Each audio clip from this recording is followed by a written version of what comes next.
Tonight's topic is a very fascinating topic. Part of the 70 most difficult questions.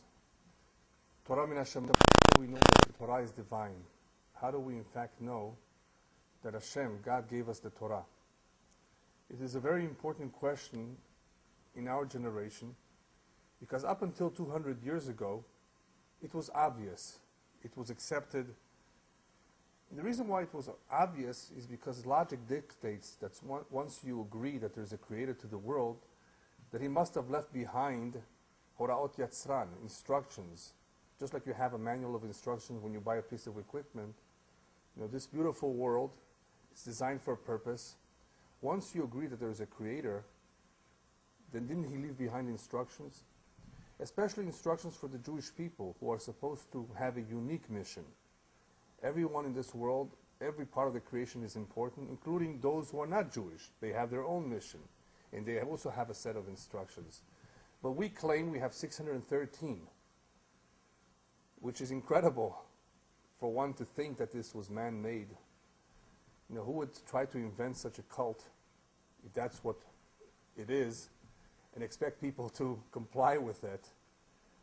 As you will see, it has to be divine in order for it to be accepted, in order for it to make sense. And it's within the book of the Torah that we will see that Hashem left his signature, that this is in fact his work, dictated, of course, to Moshe Rabbeinu, who wrote everything down. Up until 200 years ago, it was more obvious only because we didn't have the reform and conservative movements to try to contest that, to try to move away from it. Everybody pretty much was observant, some more than others. You did have some groups in the history of the Jewish people, some small splinter groups who tried to defy the rabbis. But nobody really went ahead and tried to defy or challenge the Torah itself. So up until 200 years ago, things were a lot easier, things were accepted. Once the reform and conservative movements came about, it became more and more difficult for people to accept, only because as time progressed and the world has changed so much, people have doubts, people have become distant, and therefore it will take a little bit more than just tradition to convince them that this is something divine. But you know, when we say something is divine, it has repercussions. It means that one has to commit himself, because if this is the true word of a God, the creator of the world, and this is the truth, this is something I have to accept, I have to live by. So it is a tremendous commitment for one to accept this as a fact. Some people therefore need to be convinced with logic, with other proof, evidence, that this is in fact given by Hashem. And that's what the purpose of tonight's lecture to do is, to cover as much as possible some of the most salient points that I believe prove beyond the shadow of the doubt that the Torah is divine. Unfortunately, many Jews have become distant from the Torah, and without the knowledge of the Torah, life becomes more difficult, life presents many challenges, and even those who believe in God and believe that the Torah is divine, nevertheless, they too need chizukim. They will also need encouragement. They can also use this proof. You may be religious, you may know the Torah, you may believe in it, and you may say to yourself, well, I know for a fact that this is true. Nevertheless, we all need chizukim. When you see what I'm about to show you, you will become impressed on how the Torah left no room for doubt. There's no room for doubt. Then you may ask, then why is it nevertheless that people doubt it? Well, reason number one, they don't study the Torah. They don't try it out.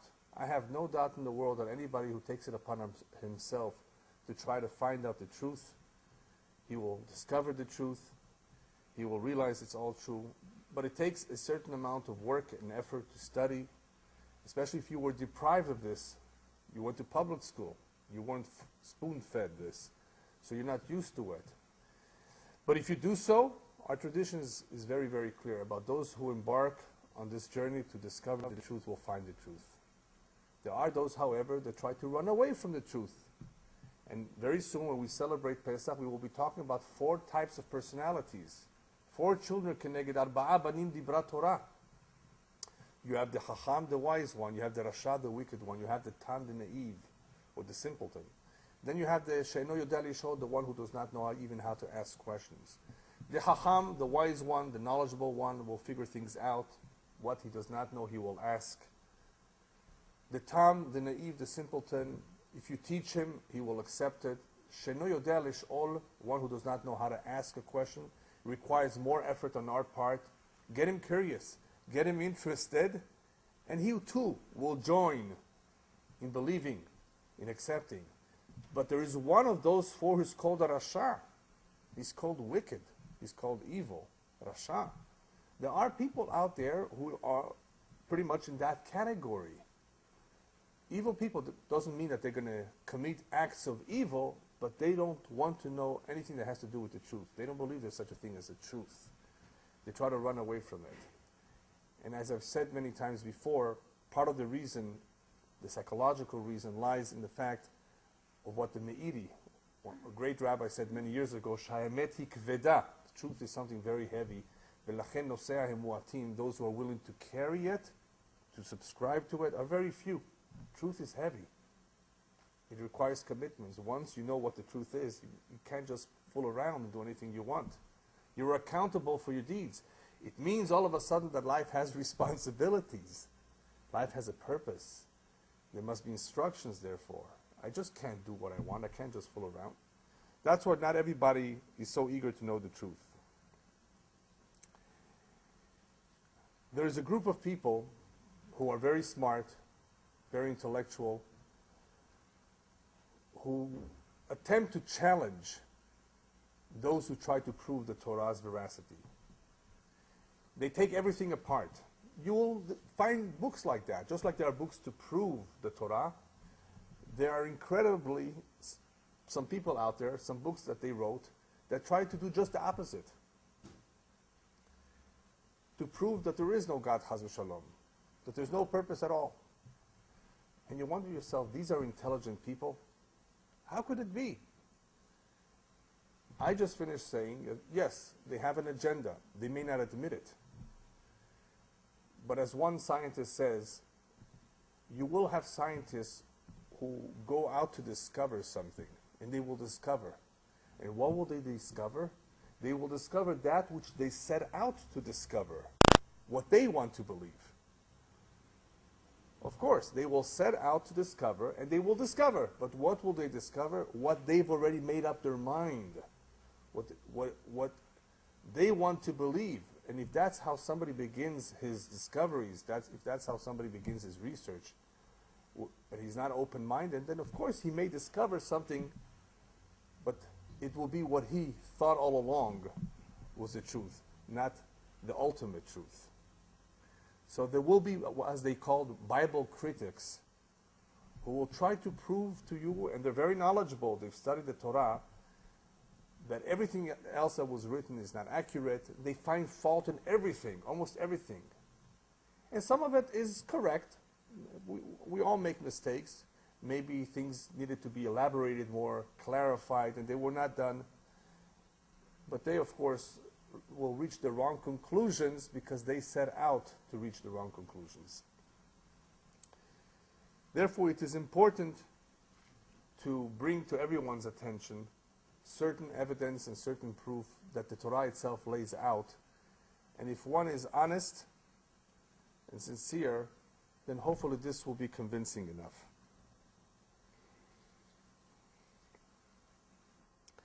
It is very interesting to note, before I show you the various pieces of evidence, it is very interesting to note that we have a long tradition. And in this long tradition, we can actually account for every year and every generation. I can tell you who my rabbi was, who his rabbi was, who that rabbi's rabbi was, all the way till Moshe Rabbeinu. Pretty much. I may not recall exactly all the details of their lives, of every one of them, but pretty much many rabbis can account for their tradition, can prove to you that what they learned goes directly to Sinai without any interruptions whatsoever. And they can put the names down one after another all the way to Moshe Rabbeinu. Yes. And that is very exciting, of course, because it shows something very important that we will see, something very necessary to prove that the Torah is divine, is that there were no interruptions, that this is the exact same one, it's the same authentic Torah, that it wasn't changed.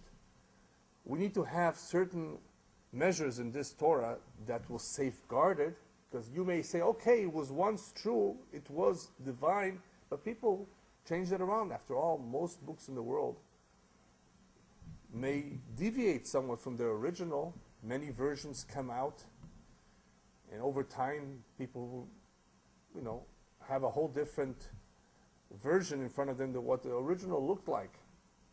But if you look all over the diaspora, and Jews are all over the place, they have the same Torah pretty much with very minor differences. Exact same Torah. So obviously, this is a very important fact that you can't deny, that the Torah did something to safeguard the tradition. It is very important for our survival, for the Torah's survival, that it be intact. There are some that will claim, however, that this is a major lie, fabrication. It was made up. It was a committee of people. It's not divine. Well, as I said before, in order for somebody to make any claim, I very much recommend that he go through all of it, through the entire Torah, Talmud, Kabbalah. I don't think anybody who's honest, who goes through all the literature that there is, will reach a different conclusion than I did, or that my father or grandfather did. They will reach the same conclusion, if they choose to. In other words, if they're sincere. So if you go through all that there is, you will be convinced. However, it is possible for somebody to make the claim. Listen, once upon a time there was a group of people who got together and they fabricated all of this. They made it up. After all, there are many cults, and that's how they all begin. Somebody decided on something. They may claim that they had a divine revelation. Well, hopefully after you see all of this, you will realize that that's not possible. But just for a brief introduction, the reason why that's not possible for somebody to fabricate, for somebody to make it up, is because the only time somebody can be fooled and lied to is if you can't discover the lie. You can't discover, there's no way to find out if this is a lie or not. If what is being told to you is possible to verify, it won't stand. You agree? If something that is being told to you is possible to verify, if it's a lie, it won't last. A lie can last longer if it's not verifiable. In other words, if you want to, there are people who lie all the time. When they sell you a used car, they tell you, "Wow, it's great. Everything is fine." They can sell you anything. There are cults that their leaders convinced people, intelligent people, to commit suicide with crazy ideas. If you remember years ago what happened here in Southern California in Santa Fe. Everything is possible because it's not verifiable. If you can't verify, then basically you're putting your trust and your faith in this one individual. But if something is verifiable, if the Torah says there is proof to what Hashem is saying, that this is true, then go ahead and verify it. And nobody else can make that claim except for Judaism, that we have something that's verifiable. This could not have been something natural. It had to be something supernatural. Something that's natural, that happens every so often, repeats itself. Take the Red Sea splitting. Some people claim it's the low tide. Moshe knew exactly when to cross the sea. A lot of the things that the Torah says are incredible, are supernatural. If anybody wants to say, "Oh, this is so completely natural," then why hasn't it happened again? The fact that these things haven't happened, nobody has made this claim that the Jews made, that God spoke to them in Har Sinai. Nobody can ever make that claim. It's impossible.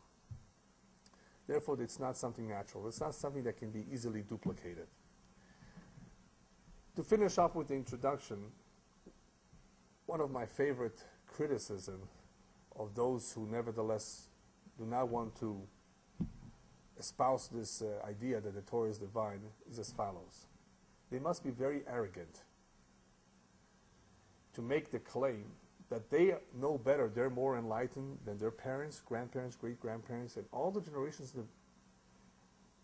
of Jewish history. And many of them were incredibly knowledgeable people, like Maimonides, the Rambam, doctors, scientists. You mean you know better? They were all wrong?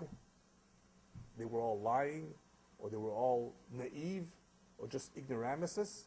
I mean, that is what somebody's basically saying when he says, no, this cannot make any sense. Well, obviously he hasn't done the homework, that's number one. Number two, he probably doesn't want to.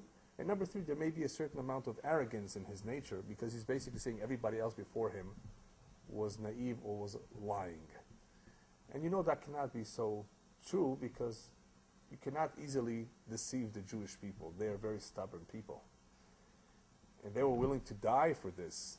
All the years, all the generations, they held on to this. That means it meant something to them. So let's begin with the proof, the various pieces of evidence that we have that prove that the Torah is divine.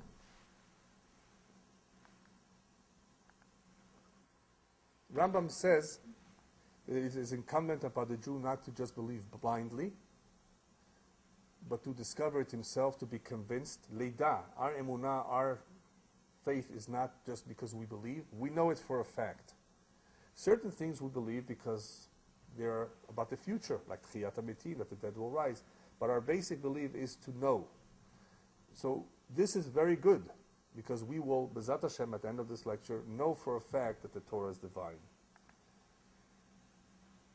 One of the most important points that the Torah states and emphasizes that our religion is unique, and I'm sorry I did not translate it in English, it just would have been too much work. So I have it in Hebrew and I'll translate it for you as we go. One of the most important points that the Torah specifies and emphasizes is that look around, study history. There's nobody else around that can make the claim that you make. That God appeared to them in Sinai and spoke to them and chose them as a nation and performed so many great miracles to them, took them out of Egypt. You have seen for yourself with your own eyes. And you know what that means, you have seen? Nobody told you about it. You actually saw it yourself. Can any other religion make that claim? We saw it, we heard it, we were there? No. As we will soon see, other major religions in the world are relying on the testimony of one individual who said, I had a vision last night. God spoke to me in a dream. Nobody can make the claim the Jews make because they will be proven wrong. You know, imagine if all the Jews are told this and it didn't happen, they're going to say, what are you talking about? And you expect me to circumcise my children, to cut them up at the 8th day, and to do all sorts of mitzvot because somebody had a vision? Jewish people, in order for them to do all that they're doing, they must have seen it themselves. They wouldn't lie to their kids. Oh, we saw it. No, and they didn't see it. And you're therefore the only religion in the world, the only people who can make that claim, and nobody else, not in past history and not in future history, will ever be able to duplicate this, because it's impossible. Either it happened or it did not. Because if it did not happen, you cannot make all the promises which God makes in the Torah. You cannot predict the future. You cannot say and expect that people will actually hold on to this. And who was there? About 3 million people. 600,000 adults over the age of 20. That's besides the women, the children, besides the senior citizens. You have so many people there present, seeing this, experiencing this. They were so impressed that they said, Na'aseh v'nishma. Otherwise, they would not have committed themselves to this kind of a life. So therefore, what do we have? We have Ma'amad Har Sinai, the whole episode of standing in Har Sinai, in Mount Sinai, and hearing the voice of Hashem being a very important part of our emunah, that we were there, we are therefore witnesses. And therefore, we can give over this testimony that we saw, that our parents saw, over to the next generation with confidence.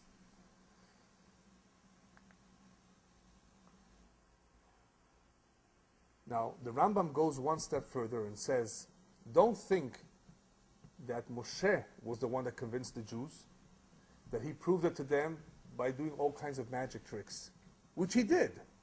He did a tremendous amount of niflaot, tremendous amount of wonders.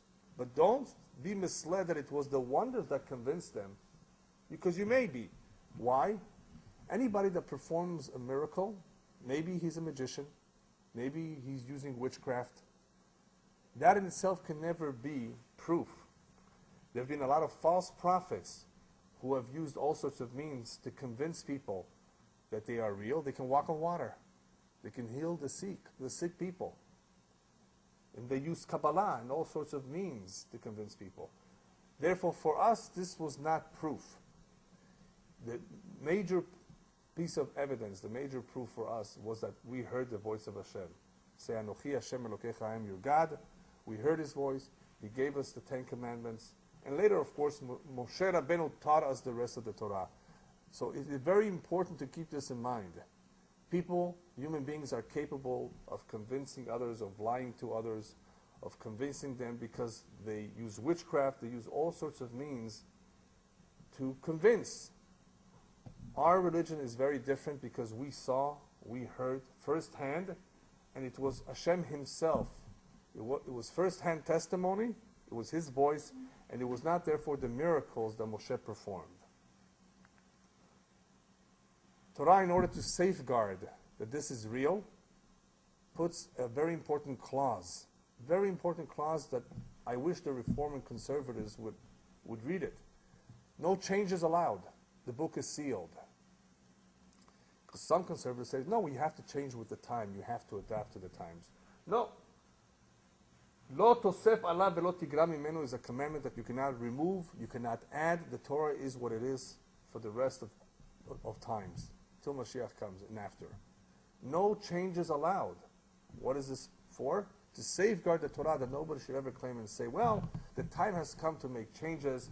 We live in a modern world, in a civilized world. It's not important anymore to have all the dietary laws. After all, everything is pasteurized. I don't know, people can come up with all sorts of crazy ideas that are not divine, that are man-made. The Torah says, no, there's no room for any changes. This is the way it is. This is the way it's going to remain forever. Look at the United States Constitution. Every couple of years, they have to make new laws. They have to make changes. There have been amendments in the past. Why? Because people change their mind. People are more tolerant today of things that the fathers of the Constitution would never dream of. Because times change. Constitution is man-made. But the Torah is for all times. The Torah is the blueprint for the world.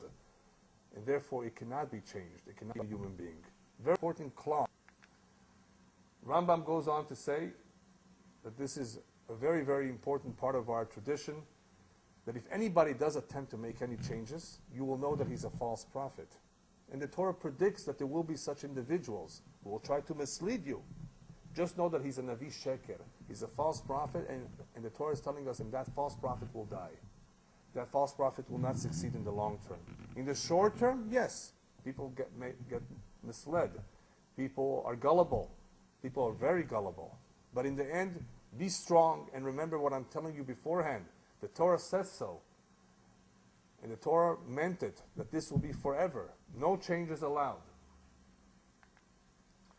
And then we have the festivities of the year, the celebrations that the Torah put in for us. Pesach, Sukkot, Shavuot. The idea of the celebrations is to remind us it started somewhere.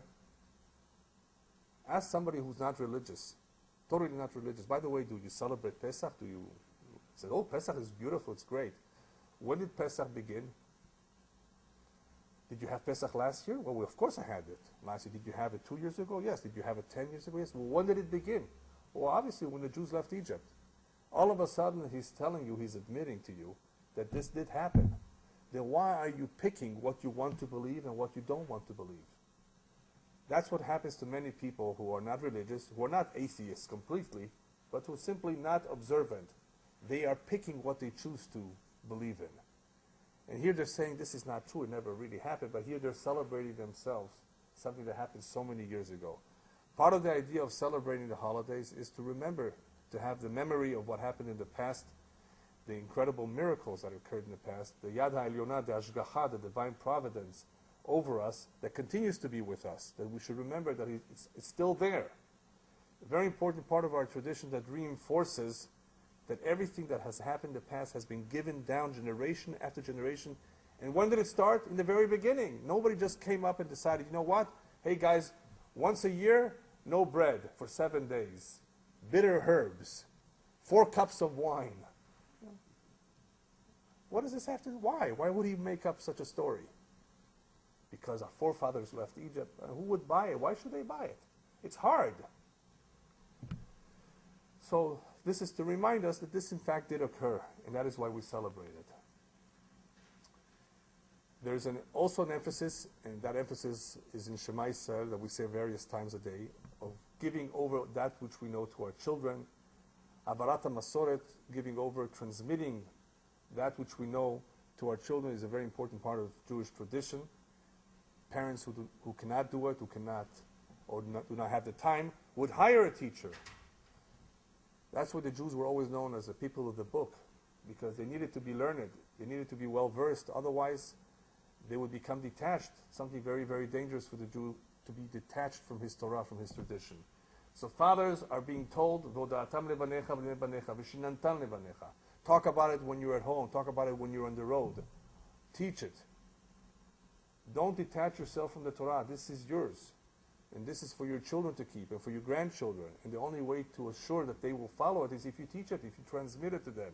So another way of safeguarding that which we received once upon a time will remain intact for future generations. Then, of course, we have the topic of Torah Sheba'al Peh, which is another topic which we'll talk about separately. Even though we have the oral tradition, we have the written tradition, we also have the oral tradition. And they go together. It is impossible to have just the written word without the oral word, because the oral describes and complements the written word. Otherwise, the Torah telling us, put on tefillin. Well, how do you make tefillin? What do they look like? Etrog. The Torah says you have to use an etrog on Sukkot. Anybody here know what an etrog is? It's a citron fruit. How do you know? Maybe it's a papaya. How come everybody agrees in all the generation that it's the same fruit? How did they know that? But how did they know that it was that fruit? Obviously, it was handed down. The Torah doesn't say this is what it looks like. It's yellow, and it looks like a lemon, but it's not a lemon because it has a different shape.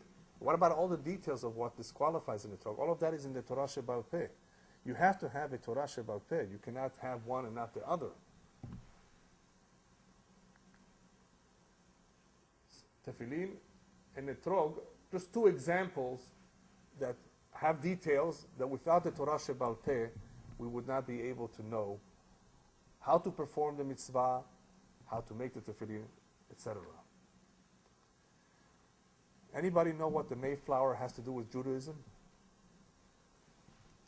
Everybody here know what the Mayflower is?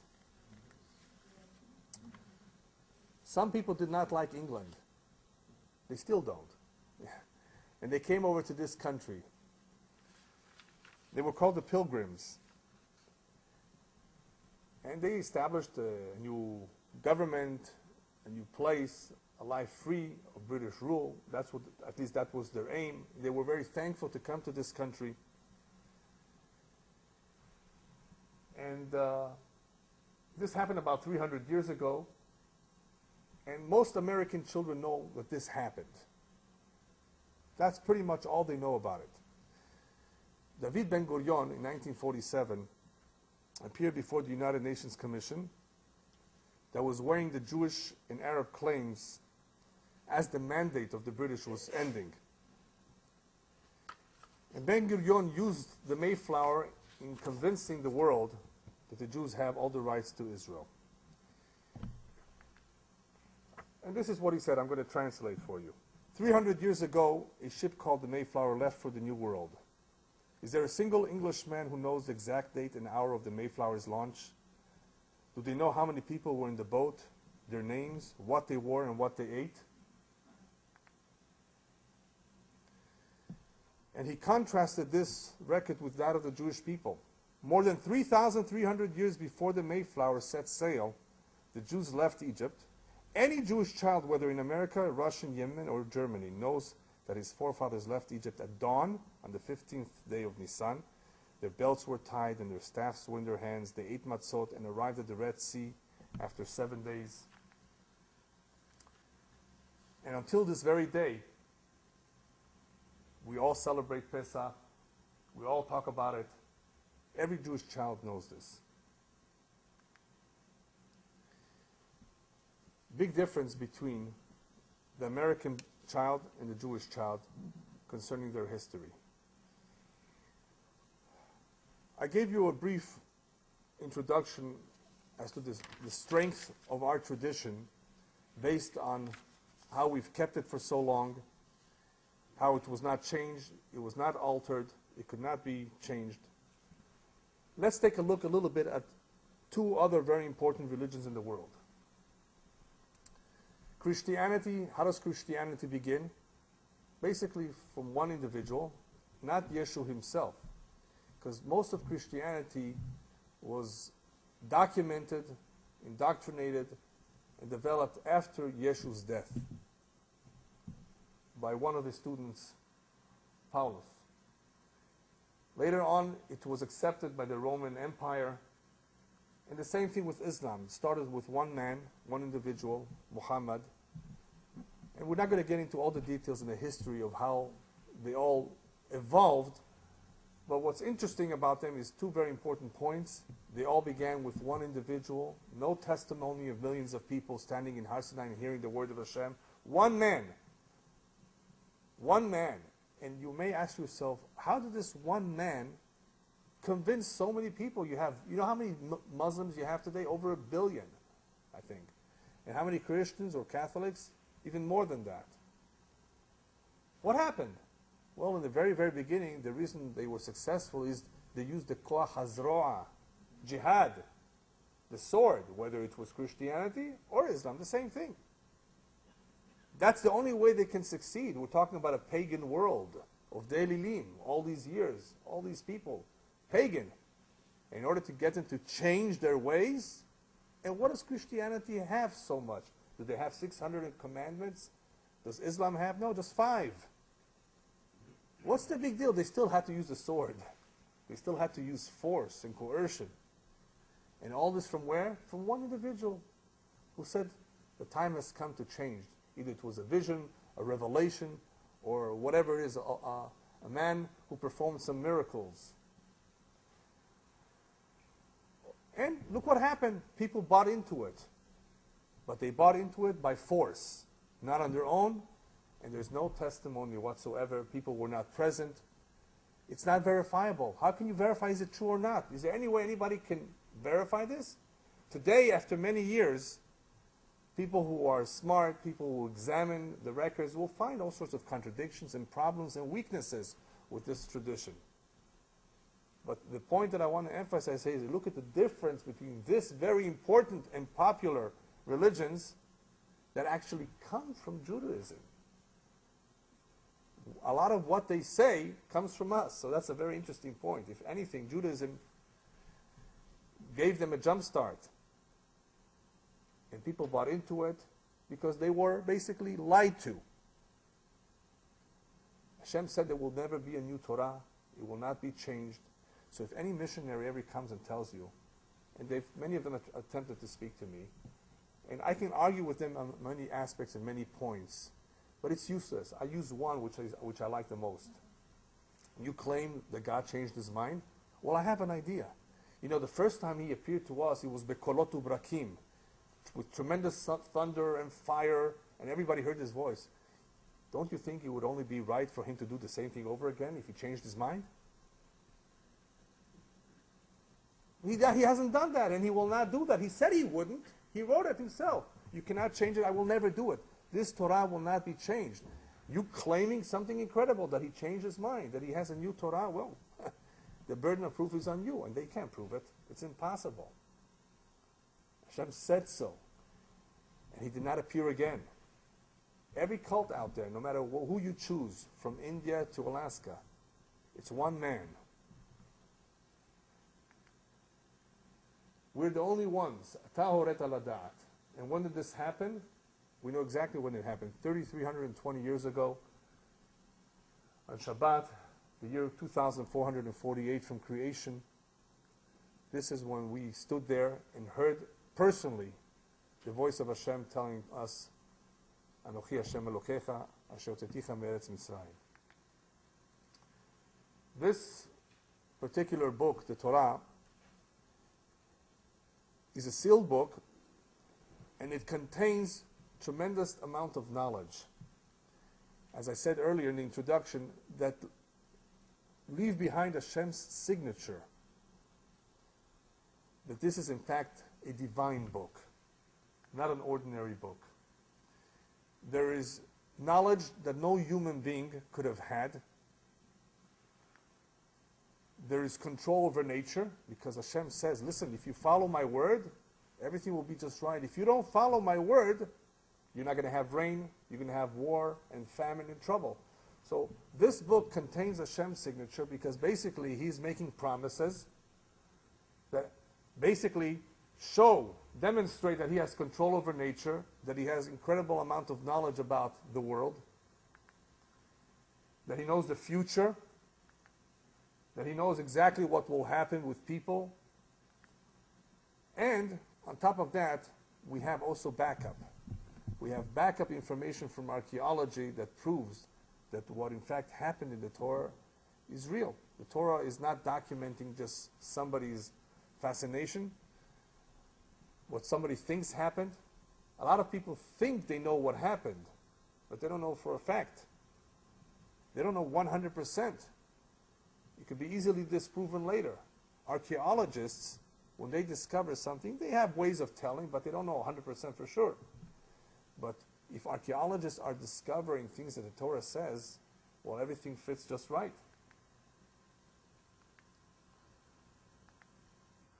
Anybody know what this is?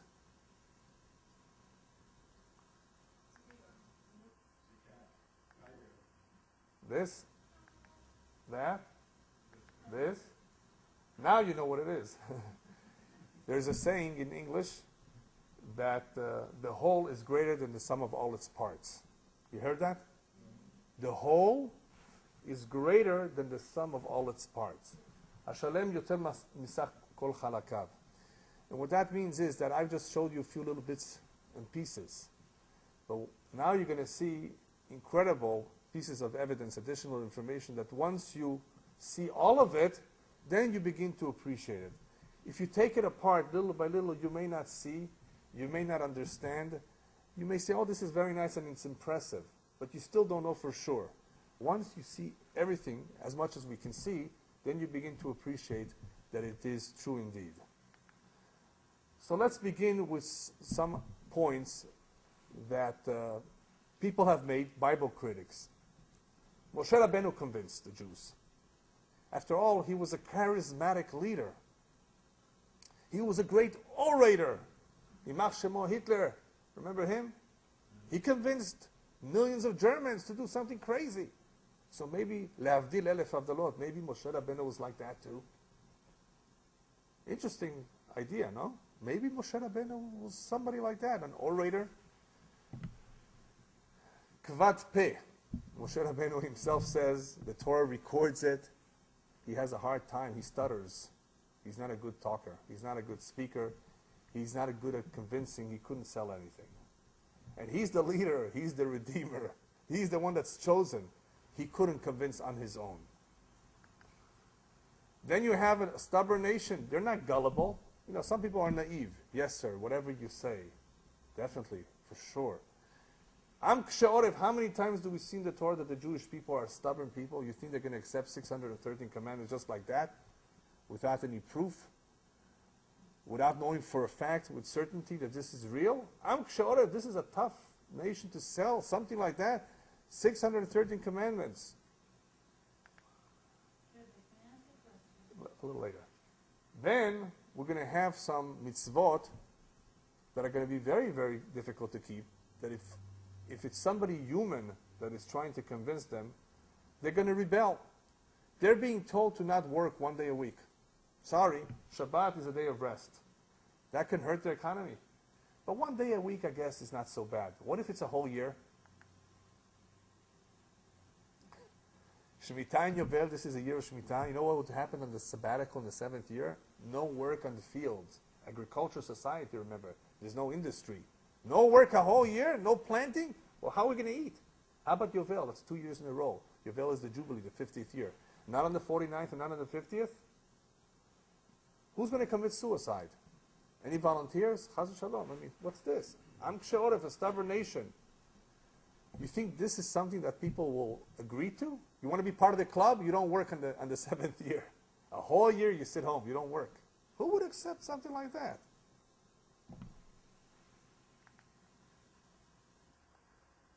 Then we have Aliyah Larega, 3 times a year. You live in Kiryat Shmona? It's far from Yerushalayim. Well, 3 times a year you go, all the men, to Yerushalayim. Show your face. Bet HaMikdash. You leave behind your wife and your children. You know where Kiryat Shmona is? By the border of Lebanon. We're not afraid? You're not afraid of leaving your wife and your kids all by themselves? Border towns? Perfect timing for Lebanon, for Syria, for Jordan to attack, invade the country. Everybody's all the men are in Yerushalayim. Nobody's in the... The Syrians will love it. They'd love to go and take the Golan Heights as soon as they can. But, obviously they can't. But if everybody left, all the men, and the Torah makes a promise, when you come, nobody will invade you. Don't worry about it. Just come 3 times a year, nothing will happen. And the promise was always kept. That's the thing here. It's not just a promise, the promise was always kept. Never in any recorded history do we find, except for recent Yom Kippur, which is a little different, that the Egyptians attacked Israel. Never before, when everybody went to Yerushalayim, did anybody think of, bichlal, of invading this country, even though that was the opportune time to invade the country.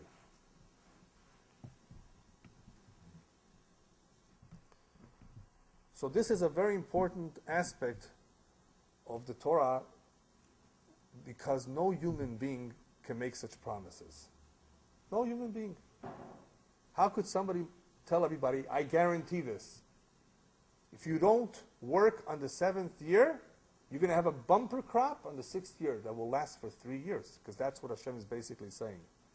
You don't work like I tell you. How are you going to survive? Well, now I'll tell you. You're going to have a bumper crop. On the 6th year, you will have 3 times as much. It will last you for the 6th, for the 7th, and for a portion of the 8th. That's the promise he's making. Otherwise, why should they accept it? Why should they buy into that?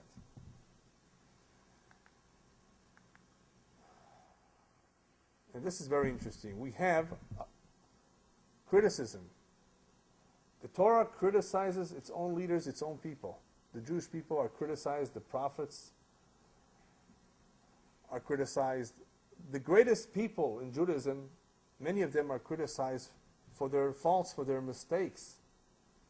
Who would want to write a book where he's criticizing himself? Everybody wants to look good. And Moshe is being criticized in his own Torah that he's writing. You made a mistake? You're going to pay for it. You're not going to enter the land. And your children, Shevet Levi, will not have any chelek v'nahala in Eretz Yisrael. You know what goes on today in politics? Everybody knows how corrupt everybody is, how there are bribes, kickbacks. You do for me, I do for you. None of this here in the Torah. Moshe cannot do for his children. His own children do not have a portion of Eretz Yisrael. They have other things, being Shevet Levi, but they don't have a part of the real estate of the land. And then he's being criticized, and Hashem tells him, you're not going to enter the land. You didn't sanctify my name. You made a mistake. You're not going to enter the land. Which author would write his mistakes? So this idea of criticism of its own leaders, of its own people, is a very important point to prove that this is not just man-made. Who's writing this? Hashem.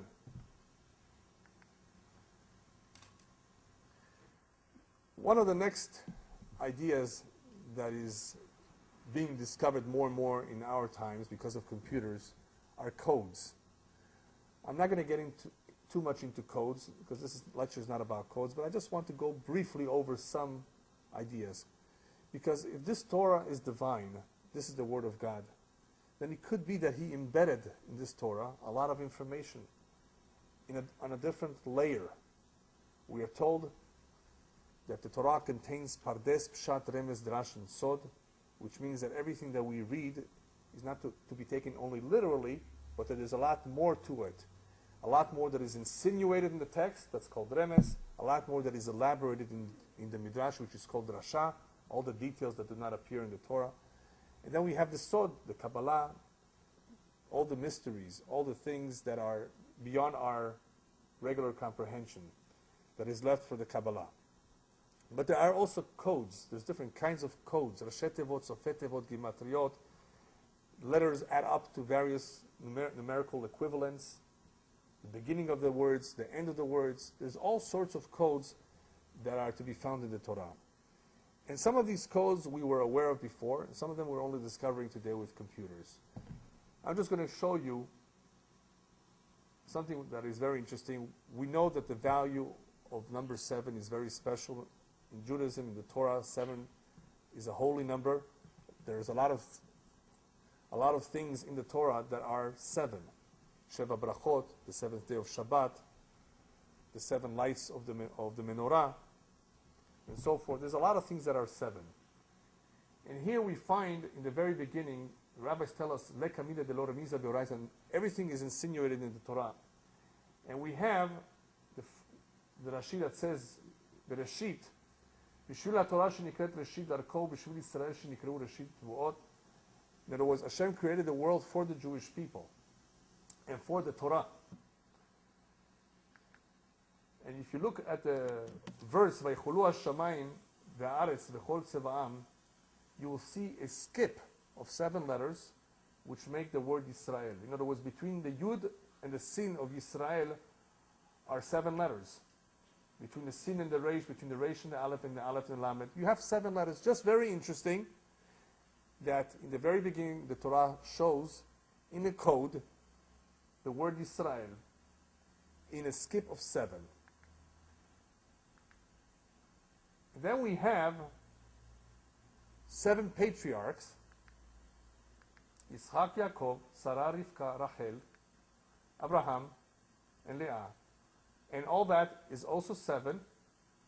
And all that also contains with it the name Yisrael. Does everybody see it? Look at the Yud of Yitzchak and Yaakov. Look at the Sin of Sarah, the Reish of Rivka and Rachel, Aleph of Abraham, and Lamed of Leah. You see how the names of our patriarchs, which are also 7, have within them, within the first letter, the name of our nation, Israel. Just an interesting point.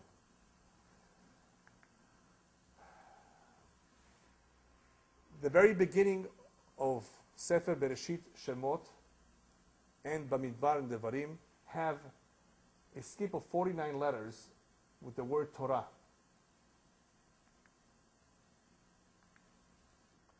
If you look at the very beginning of these books, you will find the word Torah with a skip of 49 letters between the Taf, the Vav, the Reish, and the Hey. Again, the beginning of Bereshit and Shemot. All of a sudden you get to Vayikra, and you also have a skip of 49. I'm sorry, you have a skip of 7, the name of Hashem. Then you go to Bamidbar and Devarim, and you have again, with a skip of 49 letters, you have the word Torah again, backwards. The same is true at the end of Torah, at the end of Bereshit, at the end of Shemot. You have again Torah. And the same is true at the end of Sefer Bamidbar and Sefer Devarim. You also have backwards the word Torah with equal skips of 49 letters in between the words, in between the letters. And what does this all resemble? A menorah. Look at the menorah. As we know, in the menorah, the Bet HaMikdash, they all face the middle candle, the middle light. So you have Torah on the 2 ends, all facing the middle candle, the Sefer Vayikra, which has the name of Hashem in the very beginning. All in equal distant letters, equal skips. The first 2 books having Torah in the very beginning, the last 2 having Torah, and they're all facing the middle one, which has Hashem. Just an interesting code embedded there that doesn't appear to be a coincidence. You have some futuristic codes, including the Holocaust, the word Shoah, embedded in the chapter that describes what will happen to our people in the end of days. Interesting that that particular word, Shoah, as we know it to be today, the Holocaust, is also embedded, being something that is being described about the future. Because if this is a divine book, it's no wonder Hashem has all that knowledge, not only of the present, but also of the future.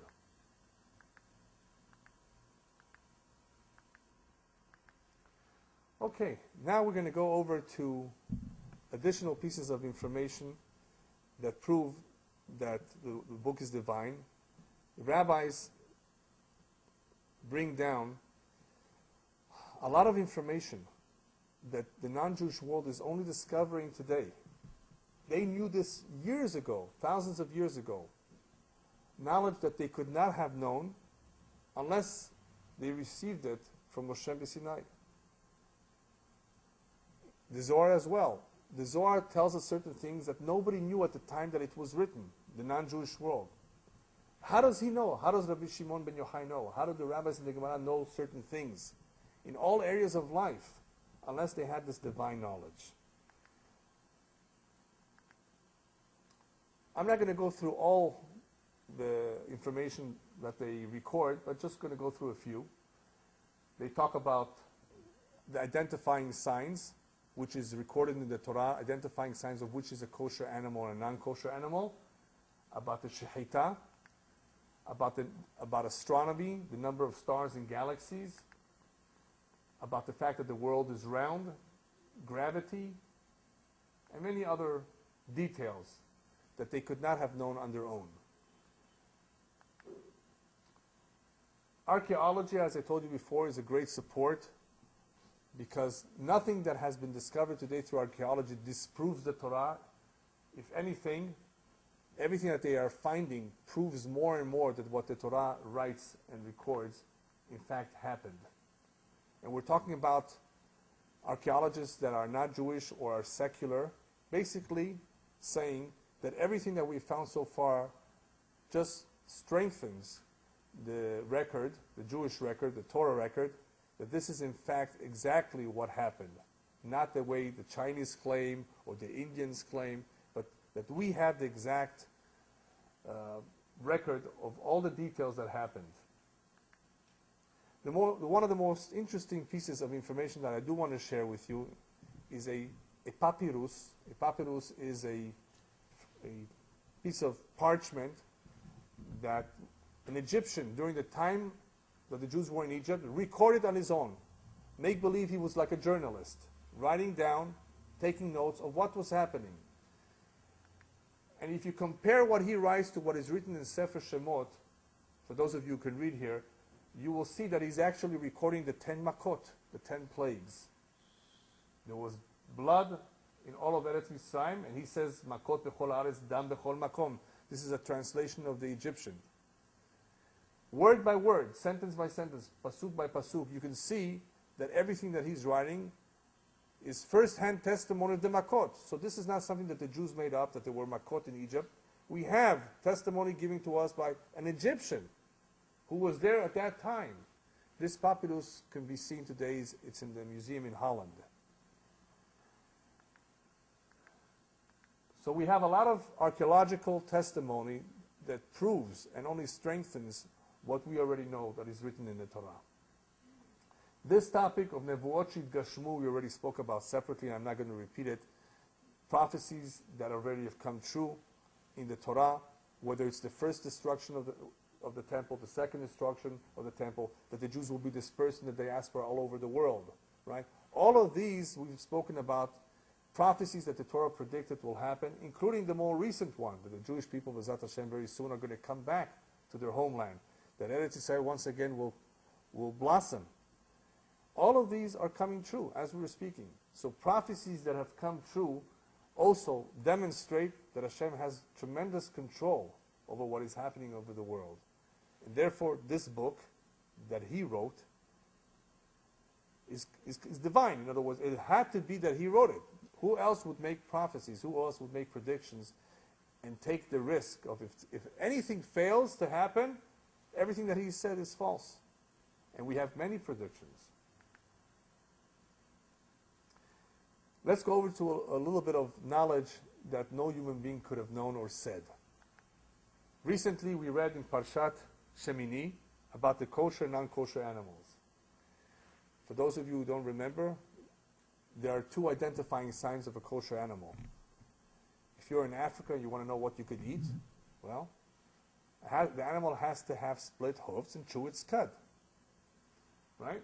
You see, a cow has split hooves.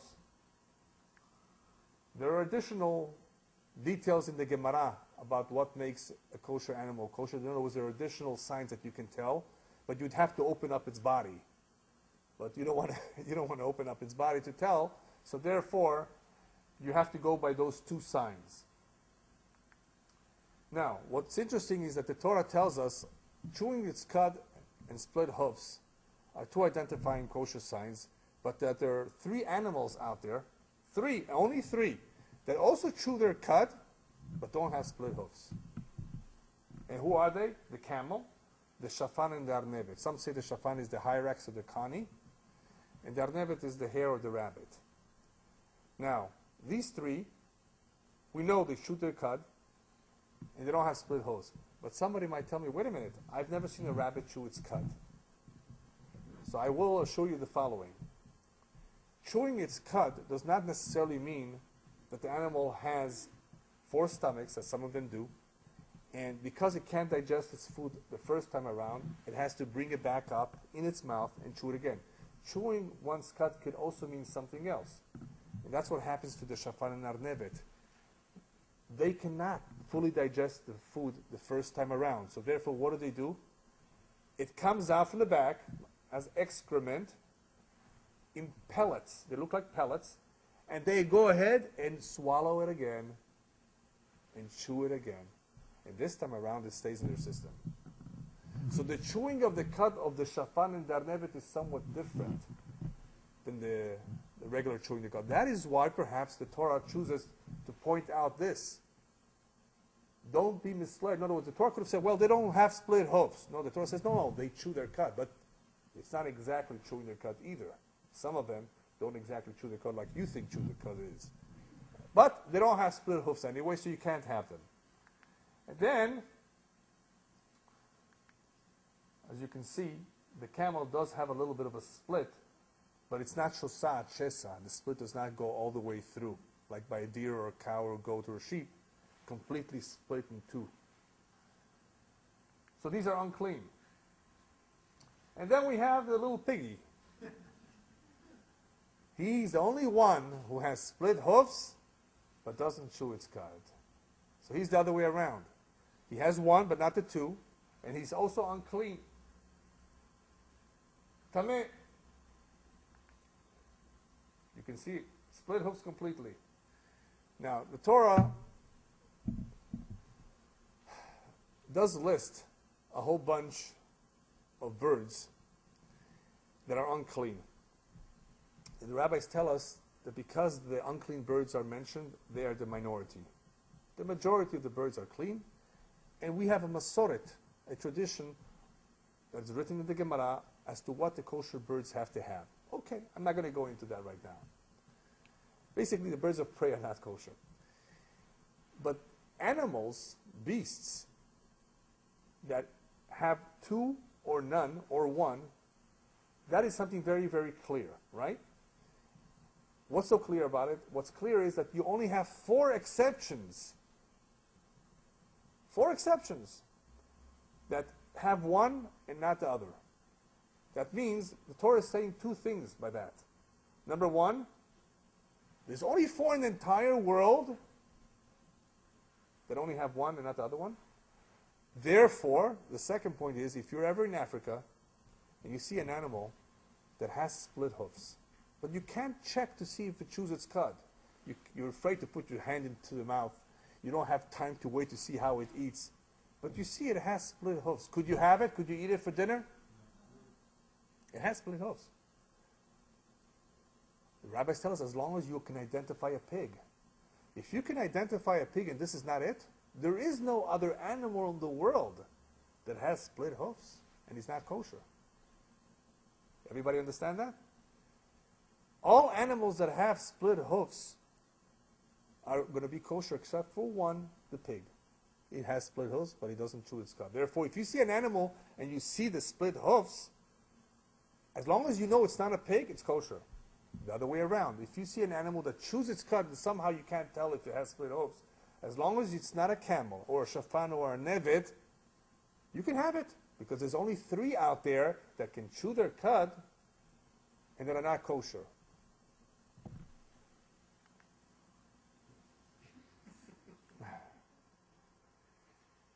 Just another sign, in case you're in doubt, stick your hand in the mouth of a cow and you will notice something very interesting. Any kosher animal that chews its cud does not have teeth in the upper jaw. That's why it chews its cud. It can't digest, it can't chew. Well, if you don't believe me, here's a picture. All right? No teeth in the upper jaw, just the bottom.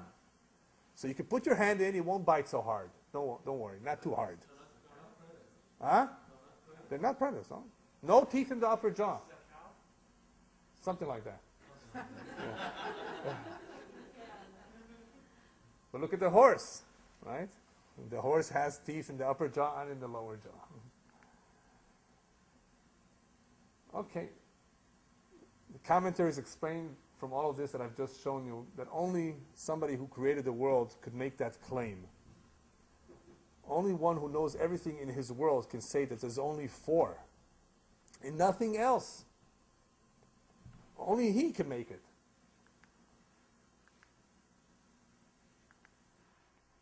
And what happened in later generations is actually some investigators tried to search for a 5th animal. Recently, the English, about 100 years ago, the English sent a whole group of anthropologists, scientists, whatever you want to call them, zoologists, to find a 5th animal to disprove the Torah. They went to Indonesia, and they were all excited. They found something called the babirusa. I don't know if any one of you know what a babirusa is, but it's a kind of a pig. Oh, we found another animal that has split hooves, but it's a pig. They have not found, they conceded that there's no 5th animal. Everywhere they checked, only God, only one who created the world could make such a claim, because no human can claim back then. He's been all over the place, in Antarctica, in Australia, and everywhere, and he can tell you there's only 4 animals in the entire world that have only one and not the other, and therefore they're not clean. So basically, they did not find a 5th animal. Now Moshe Rabbeinu, the rabbis tell us, was not a zoologist. He could not have made a claim like that. He did not travel all over the world, but that's basically what he wrote. So what he's writing is not something from his own. What he's writing is what Hashem told him. And Hashem created the world, created the animals. He knows what he has in his world. So, is a giraffe clean or not? Yes. Well, you see the hoof over there? You see that hoof? It's completely split. Split in 2. And what did we say before? As long as it's not a pig, it chews its cud, and it does chew its cud. Yes. The giraffe is kosher, except for one problem. What's the problem? The problem is the giraffe costs $25,000. You have to first find a giraffe. Exactly. And second of all, when you open it up and you don't know if it's locked, then you got another problem. No, I'll tell you another problem you didn't think about. But you're right about the $25,000. That's about $1,000 a pound? Whatever. It's expensive. It's hard. You have to go try to catch it. It's hard to restrain. How are you going to hold it? You don't know where to shecht it. No, that's the mistake many people make. This is the easiest one to shecht. You have at least 6 feet of trachea and foot pipe. Oh, I thought they didn't know where. Wherever you aim, you can't miss. Yeah, you have 6 feet at least, between 6 and 12 feet of an adult giraffe stands at 19 to 20 feet tall. And you have at least 6 feet of trachea. You know what the trachea is? The foot pipe, the windpipe. You have to sever the windpipe and the foot pipe. So you have 6 feet of it. You can't miss. It's very easy. But like Rabbi Manila said, it's hard to restrain. It's expensive. It's not practical. That's all. But it's a clean animal. And some commentaries tell us that in Sefer Devarim, when the Torah repeats the names of the kosher animals, it mentions the zemer. I think the Radak, Rabbeinu Saadia Gaon, tell us the zemer is the giraffe. They say the word giraffe. So it's a kosher animal. I don't know how tasty it is, by the way, so I don't know. Okay, now let's go over to the fish. Yes, we have submarines, Baruch Hashem, we have ships, we've been all over the world, and nobody has ever been able to contest what the Torah says about fish. What makes a fish kosher? Fins and scales. Right? The fins is what it swims with, the scales cover its body. What about a shark? The shark will eat you, you can't eat it. Right? Shark does not have scales, it does have fins. So basically, the Torah is telling us something very interesting. It needs to have scales and fins. But the rabbis tell us what the Torah really meant is that any fish that has scales has fins. But not every fish that has fins has scales. If that's the case, then why does the Torah have to put the word fins? You should have just said scales. So the rabbis answered the Gemara like dil Torah ladir. In order to show you that the Torah is min hashamayim, the Torah is making a statement here. It's declaring every fish that has scales has fins. But there are fish that have fins but don't have scales. And they're not clean. You need them both. However, there will be some fish that you will get out of your water. You go fishing, and it happened to me. I went fishing. I got a whole bunch of mackerel, and I knew there were mackerel, and the mackerel is a kosher fish. I'm looking for the scales. Right? So it's smooth. Mackerel is a fish that as soon as you take it out of the water, it drops its scales in the water from the shock. And the rabbis tell us if it has scales but it drops them, it's still kosher. Even if it's a few scales, but it has them, it's kosher. So you may not see them when you take it out of the water, when you remove it, but it's a kosher fish, as long as it had it. By the way, when you go to the supermarket and the Ralph's is having a sale on salmon, you can't buy the salmon if it's skin fillet. You have to be able to see that the scales, you have to be able to identify 100%, not 95%, that it's kosher. Just because the guy tells you this is salmon and it's red, and he swears to it, we don't believe him. You have to see it for yourself. So even though it's a good sale, it's $1.95 a pound, I'm sorry. You have to buy the whole fish and then ask him to skin it for you. You have to see the scales. Why? Because you have to identify that this is a kosher fish. If a fish has no scales, it's not a kosher. You can't buy catfish. No, but salmon, you know what salmon is? Yeah, but you can't trust him. You can't take his word for it. You have to see it for yourself. You can't take his word for it. I'm sorry, what? That means somebody has looked at it, sure. Yeah. Yeah. Okay, remember the world, people thought the world was flat? Only recently did they discover that the world is round. Well, we knew about this over 1,600 years ago. The Zohar says that the world is round like a ball. And there's people on top and there's people on the bottom. The northern hemisphere and the southern hemisphere. This is being written over 1,600 years ago. And the Zohar says something incredible, that there's a place on earth where there's light, and at the exact same time where there's light in this place on earth, there's darkness on the other side. Well, if the world is round, we understand that. Right now it's light in China, in Australia for sure, right? It's daylight there. The Zohar tells us that when it's sometimes light for some, it's darkness for others. Then, the Zohar says something incredible that some biologists will not accept. That because of the geography of the many nations of the world, that they're all scattered, people look differently because of the climate and because of the surroundings of where they are. Look at all these kids. They look different because of where they were raised, because of where they grew up. And yes, if you move to Japan, it may take a few generations, but your great-grandchildren will have slanty eyes. Yes, that's a fact.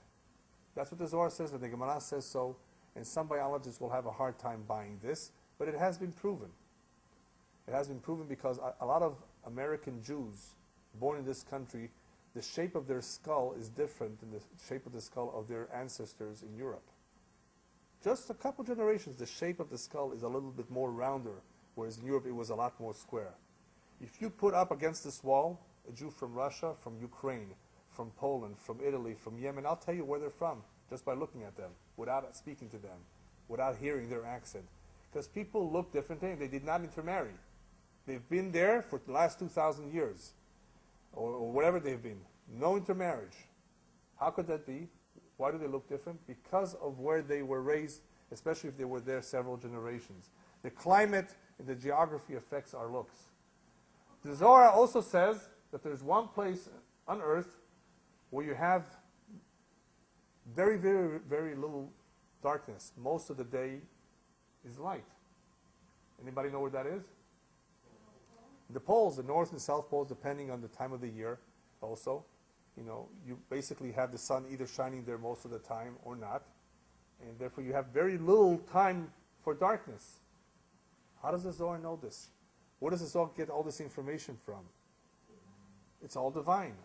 They had this information handed down to them.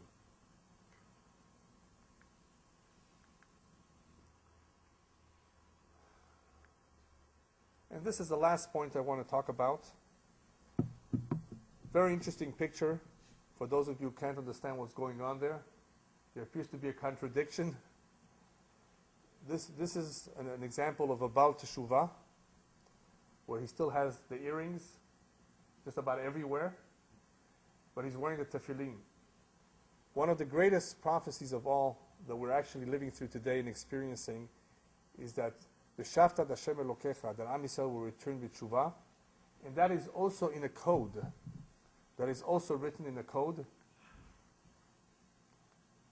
In exactly that text of the Torah where it talks about Teshuvah, the word Shuvah, that the Jews will eventually come back, even though many have been detached, many have been ignorant of their tradition, but in the very, very end of days, we will see a phenomena that not even our parents and grandparents saw in their time, just 50 years ago. Have you heard 50 years ago about Teshuvah? It was very rare. But today it's more and more common.